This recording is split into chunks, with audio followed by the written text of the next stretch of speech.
banyak sekali loh Pak itu. Cukup banyak. Kemudian mereka sudah mulai diwajibkan mendaftar sebagai sekolah mandiri. Oke. Artinya dia akan menerapkan kurikulum merdeka, tapi secara mandiri, secara swadaya, didampingi oleh kita sebagai sekolah penggerak tadi.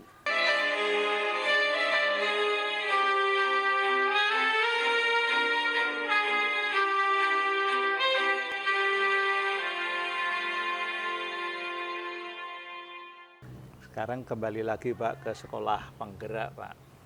Ini tadi kan sekolah penggerak tapi untuk murid-muridnya Bapak sendiri.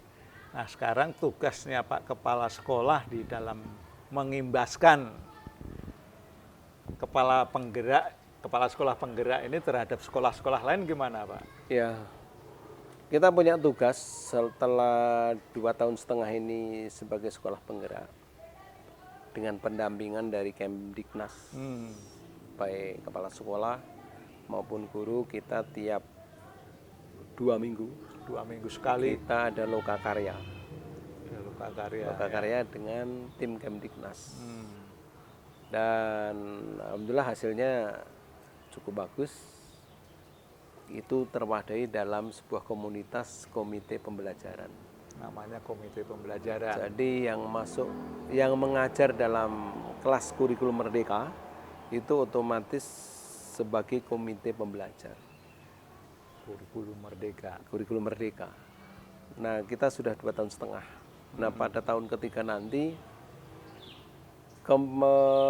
pendampingan oleh Kemdiknas sudah tidak ada. Lepas ya. Karena itu menjadi tanggung jawab kepala sekolah sebagai pendamping secara langsung. Dan sekaligus nanti harus mengadakan desiminasi ke sekolah-sekolah sekitar. Mulai tahun ketiga Pak ya? Mulai Juli nanti. Ya, Juli. Tinggal sedikit waktu loh Pak. Iya. Kita pendampingan ke sekolah-sekolah negeri maupun swasta yang ada di daerah selatan ya. Cukup banyak sekali loh Pak itu. Cukup banyak. Kemudian mereka sudah mulai diwajibkan mendaftar sebagai sekolah mandiri. Oke. Artinya dia akan menerapkan kurikulum merdeka, tapi secara mandiri, secara swadaya, didampingi oleh kita sebagai sekolah penggerak tadi. Jadi Bapak selaku kepala sekolah penggerak, artinya akan mendampingi kepala-kepala sekolah yang lain. Dan guru-guru. Dan guru-gurunya. Sementara di sekolahnya Bapak kan juga ada guru penggeraknya. Oh, iya. Apakah ini juga memiliki tugas untuk mengimbaskan ke guru yang lain? Kalau guru penggerak kita punya segmen sendiri, yaitu khusus mengelola bidang kegiatan belajar mengajar. Mendampingi Bapak Ibu guru dalam implementasi kurikulum merdeka dalam kaitannya kegiatan belajar mengajar. Jadi yang didampingi guru penggerak tadi hanya untuk guru di sekolahnya Bapak aja ya, tidak ke sekolah lain. Keluar juga. Oh, keluar juga. Iya. Guru penggerak sama dengan komite pembelajar, dengan kepala sekolah punya tugas mendampingi sekolah-sekolah yang termasuk dalam kelompok sekolah mandiri tadi. Nah, itu nanti desainnya guru penggerak ini akan banyak keluar dong, Pak? Ada dua. Satu, ada kalanya kita akan mengadakan loka karya di sekolah atau mengadakan IHT di sekolah mandiri. Kalau jumlahnya cukup banyak, maka datang ke sekolah kita. Kita secara klasikal beberapa sekolah kita adakan IHT. Itu kalau jumlahnya cukup banyak. Nah, setelah kita mengadakan desiminasi pengimbasan kepada sekolah-sekolah, kemudian dengan jadwal terstruktur kita akan mendampingi secara berkala ke sekolah-sekolah sasaran tadi. Gitu ya, jadi sekolah ini nantinya disebut sekolah mandiri Pak ya? Iya. Bukan penggerak lagi ya? Bukan, sekolah mandiri yang akan mengimplementasikan sebagai sekolah kurikulum merdeka. Kurikulum merdeka. Nah, kurikulum merdeka ini sebetulnya kayak apa sih untuk sekolah Bapak yang sudah dilakukan? Kurikulum merdeka ini lebih kepada fokus kepada kemerdekaan anak-anak, baik dari sisi minat bakat dari sisi keamanan, dari sisi kenyamanan anak-anak untuk bisa belajar dengan tanpa intervensi. Demikian juga Bapak Ibu guru akan memberikan pendampingan pada anak-anak sesuai dengan keinginan, bakat, minat dan anak-anak, sehingga jauh dari intervensi guru. Jadi guru tidak mengintervensi cara belajar dalam hal ini. Tidak mengintervensi harus masuk ke bidang yang gurunya itu diajarkan, sendiri. harus menyukai mata pelajaran apa-apa. Tidak harus menyukai ekskul apa-apa, guru tidak. Guru hanya mendampingi apa yang menjadi mimpi anak tersebut. Karena itu sekolah harus multidisiplin ilmu keahlian. Karena heterogenitas keinginan anak-anak yang dilayani tadi.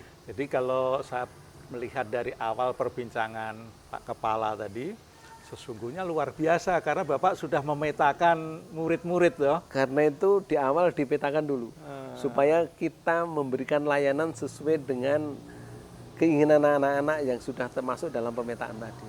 Ya, jadi dengan cara begitu, kurikulum Merdeka akan cepat dengan mudah diikuti oleh peserta didik. Anak tidak terintervensi. Tidak terintervensi itu yang paling penting itu ya Pak. Terintervensi. Dan Bapak Ibu guru juga tidak terintervensi karena prinsipnya kita memberikan layanan sesuai dengan keinginan anak-anak. Harus menjadi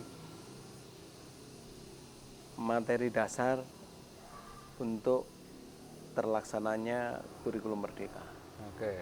Nah, dalam program sekolah penggerak ini ada 6 aspek. Apa aja itu Pak, 6 aspek ini Pak? Yang harus dikerjakan oleh sekolah. Menjadi goal akhir. Goal akhir dari kurikulum itu? Iya. Apa Pak? Program sekolah. Yang pertama adalah beriman bertakwa kepada Tuhan Yang Maha Esa. Beriman bertakwa. Oke, yang kedua? Yang kedua, berkebinekaan global. Kebinekaan ya? Iya. Yang ketiga, bergotong royong. Gotong royong. Ini yang hal lama sebetulnya ya. Hal lama. Tapi kemudian apa-apa, perlu. Keempat, kreatif. Kreatif. Yang kelima adalah bernalar kritis. Bernalar kritis ya. Dan hebat. Keenam, mandiri. Bapak bisa menerangkan yang satu dulu Pak. Iya. Beriman takwa dan takwa kepada Tuhan Yang Maha Esa.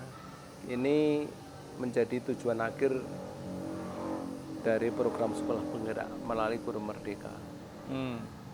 Anak-anak setiap belajar apapun dari sekian banyak mata pelajaran itu pada akhirnya harus menyadari bahwa ini semua adalah semata-mata karena Sang Pencipta mengizinkan kita bisa belajar berbagai ilmu. Dan sebagai bentuk rasa syukur bahwa kita diberi kesempatan untuk belajar apa yang ada di alam raya ini. Jadi dalam konteks yang pertama iman tadi ada unsur syukur. Rasa syukur. Iya, rasa syukur atas kegiatan nikmat keseluruhan itu ya. Bisa studi, bisa yang lain-lain. Itu memang perlu sekali syukur. Terus yang kedua Pak? Yang kedua adalah berkebinekaan global. Kebinekaan. Seperti kita ketahui, kurikulum 2013 secara letterlek tidak memunculkan adanya kebinekaan. Kebinekaan ya. Bahkan semenjak beberapa dekade 98 itu dekade reformasi. Iya. Kedaerahan makin kental. Makin kental. Karena otonomi daerah tadi. Betul.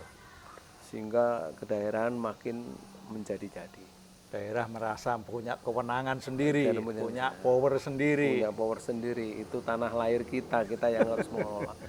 Nah, berangkat dari situ maka banyak masyarakat kita ini yang nilai kedaerahannya makin tinggi. Nah ini maka diantisipasi melalui pendidikan. Oke. Pendidikan karena pada akhirnya nanti akan terjun ke masyarakat. Betul. Nah karakter-karakter toleransi ini harus diajarkan sejak dini, mulai dari PAUTK sampai dengan perguruan tinggi. Betul. Nah, sehingga di sini ada paket secara khusus yang secara luar biasa itu oleh UNESCO, oleh UNICEF ya. Juga program UNICEF dengan Kemdiknas, maka ada program bullying, anti perundungan. Iya.